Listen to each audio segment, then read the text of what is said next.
என் அன்பு குழந்தையே, இன்று உன் அப்பன் உன்னிடத்தில் மனம் விட்டு வந்திருக்கின்றேன். என் தங்கமே, ஒரு சில விஷயங்களை எல்லாம் உன்னிடத்தில் வெளிப்படையாகவே பேசிவிட வேண்டும். உனக்கு நல்லதொரு ஆறுதலை கொடுத்து, எதிர்கால வாழ்க்கையில் உன்னுடைய லட்சியங்கள் என்ன, உனக்கு எப்படியெல்லாம் மன நிம்மதி கிடைக்கப் போகிறது, இதையெல்லாம் உன்னிடத்தில் சொல்லிவிட வேண்டும் என்றுதான் உன்னை தேடி இங்கு வந்திருக்கின்றேன். என் அன்பு குழந்தையே, நீ வாழ்க்கையில் இப்பொழுது வெறுமையோடு இருந்து கொண்டிருக்கிறாய் அல்லவா? எப்போது பார்த்தாலும் எதையாவது ஒன்றை நினைத்து கொண்டு தனியாக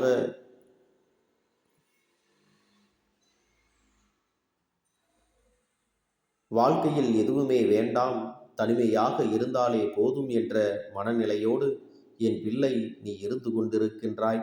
ஏனென்றால் உன் வாழ்க்கையில் உனக்கு ஏற்பட்ட சம்பவங்கள் அப்படிப்பட்டது. உன்னால் அதனை எல்லாம்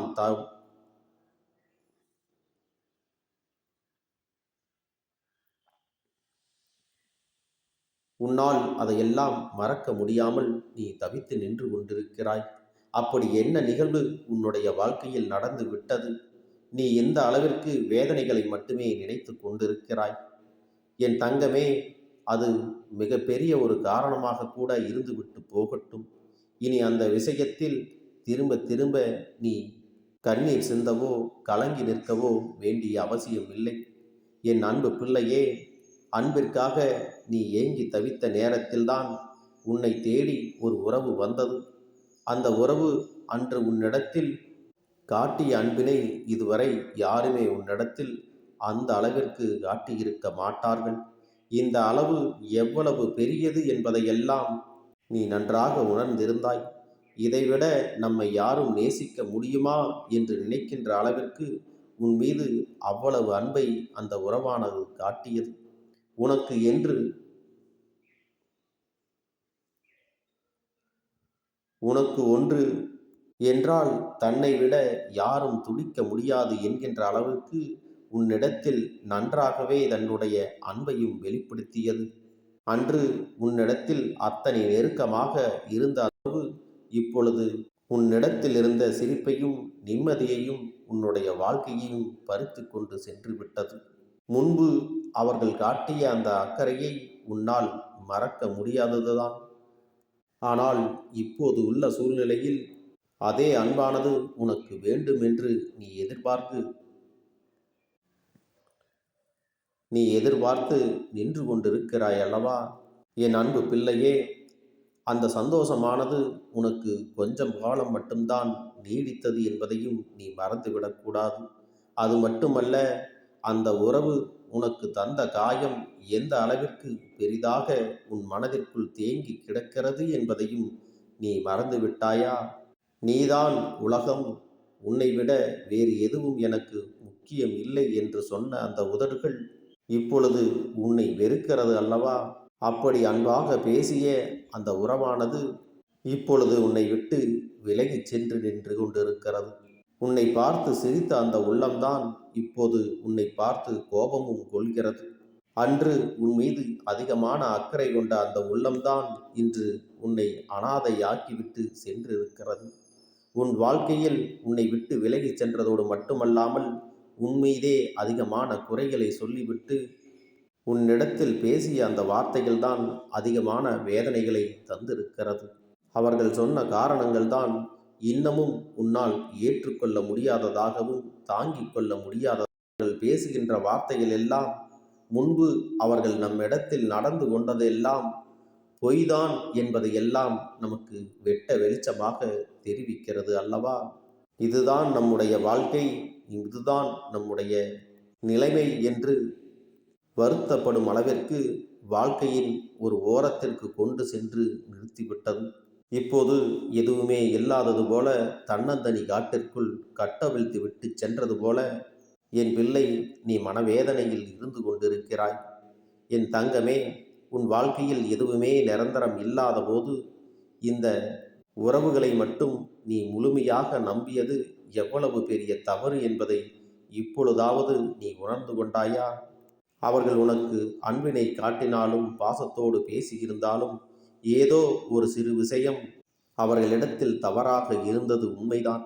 என் அன்பு பிள்ளையே, உறவுகளிடத்தில் எப்படி நம்பிக்கையோடு இருக்க வேண்டுமோ அதுபோல உண்மையாகவும் இருக்க வேண்டும். குடும்பம் என்று வந்துவிட்ட பிறகு தன்னை கேள்வி கேட்கக்கூடாது. தன் இஷ்டத்திற்குத்தான் என்ன வேண்டுமானாலும் செய்வேன் என்று தவறான விஷயங்களை எல்லாம் செய்யும் பொழுது அதை பார்த்து கொண்டு சும்மா இருந்துவிட முடியாது அல்லவா? ஒருவர் தவறு செய்யும் பொழுது நீ செய்வது தவறு, இனியாவது இதை செய்ய வேண்டாம் என்று சொல்வதற்கு நமக்கு உரிமை இல்லை என்று அவர்கள் கூறும் பொழுது நம்முடைய இத்தனை நாள் வாழ்க்கை கேள்விக்குறியாக நிற்கிறது அல்லவா? இந்த வாழ்க்கையை ஏற்றுக்கொள்ள முடியாமலும் என்ன செய்வது என்று தெரியாமலும் எத்தனையோ நாட்கள் நீயும் மனதிற்குள் அழுது கொண்டு சகித்து கொண்டுதான் இருந்தாய். ஆனால் எல்லாவற்றுக்கும் ஒரு எல்லை இருக்கின்றது அல்லவா? ஒரு எல்லைகளை கடந்து விட்டபின் யாராலும் பொறுமையோடு இருக்க முடியாது. என் அன்பு பிள்ளையே, சுய ஒழுக்கம் இல்லாதவர்களிடத்தில் எப்படி ஒரு நிம்மதியான வாழ்க்கையை, உண்மையான அன்பினை நாம் பெற முடியும்? அது தவறான எடுத்துக்காட்டுகளாக மாறிவிடாது அல்லவா? அவர்கள் செய்யும் செயலுக்கு, அந்த தவறுக்கு தானும் துணையாக நிற்கிறேன் என்பது போல ஆகிவிடும் அல்லவா?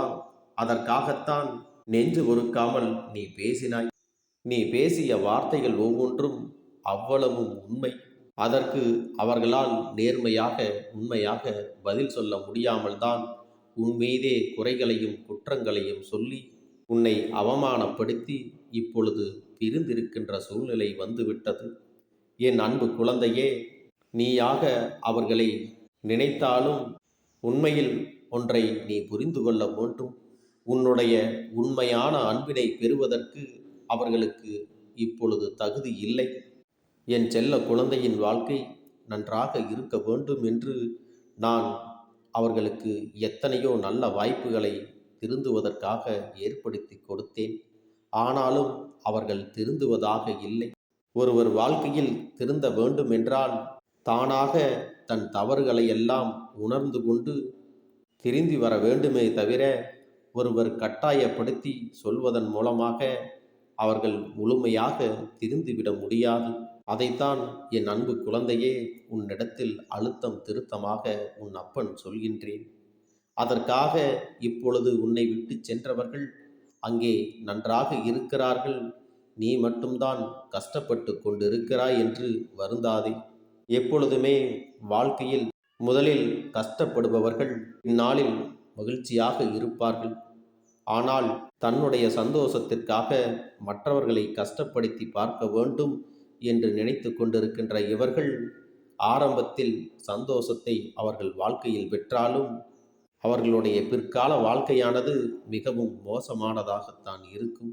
அதனால் என் அன்பு பிள்ளையே, உனக்கு துரோகங்களை செய்துவிட்டு சென்றவர், உன்னை ஏமாற்றிவிட்டு சென்றவர், உன்னை வேண்டுமென்றே பழி சுமத்தி அவமானப்படுத்தி விட்டு சென்றவர்கள் எல்லாரும் உன் கண்முன்னே நன்றாக இருக்கிறார்கள் என்று எண்ணிக்கொண்டு நீ வருந்தி நிற்காதே.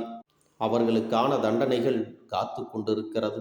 நிச்சயமாக அவர்கள் எப்படிப்பட்ட தண்டனைகளை எல்லாம் அனுபவிக்கப் போகிறார்கள் என்பதை உன் வாழ்க்கையில் நீ கண்ணார காணத்தான் போகிறாய். அது மட்டுமல்ல என் அன்பு குழந்தையே, நான் உனக்கு நல்ல மன தைரியத்தையும் மன வலிமையும் ஏற்படுத்தி கொடுக்கப் போகிறேன். உன்னுடைய வாழ்க்கையில் இனி நடக்கப் போவது எல்லாம் நல்லதாகத்தான் அமையும். ஆனால் உன்னுடைய மனதை நீ எப்பொழுதும் நேர்மறையாக வைத்திருக்க வேண்டும். உன் எதிர்கால வாழ்க்கைக்கு என்ன தேவை என்பதை புரிந்து கொண்டு ஒரு நிம்மதியான வாழ்க்கைக்கு உனக்கு என்னவெல்லாம் தேவையோ அதை உன் மனசாட்சிப்படி என்னுடைய புகைப்படத்திற்கு முன்போ அல்லது என்னுடைய கோவிலுக்கு வந்தோ உன்னுடைய வேண்டுதல்களை எல்லாம் சொல்லி அகல் தீபத்தை ஏற்றி வழிபடு.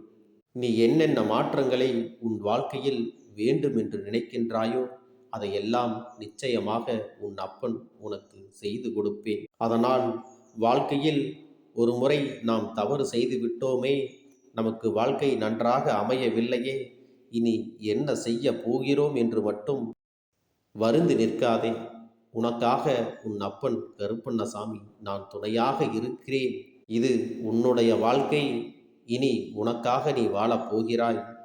உனக்காக முழுமையான சந்தோஷத்தை நான் ஏற்படுத்தி கொடுக்கப் போகிறேன். என் தங்க பிள்ளையே, நீ நம்பிக்கையோடு உனக்கு பிடித்த வாழ்க்கையை நீ வாழ வேண்டும்.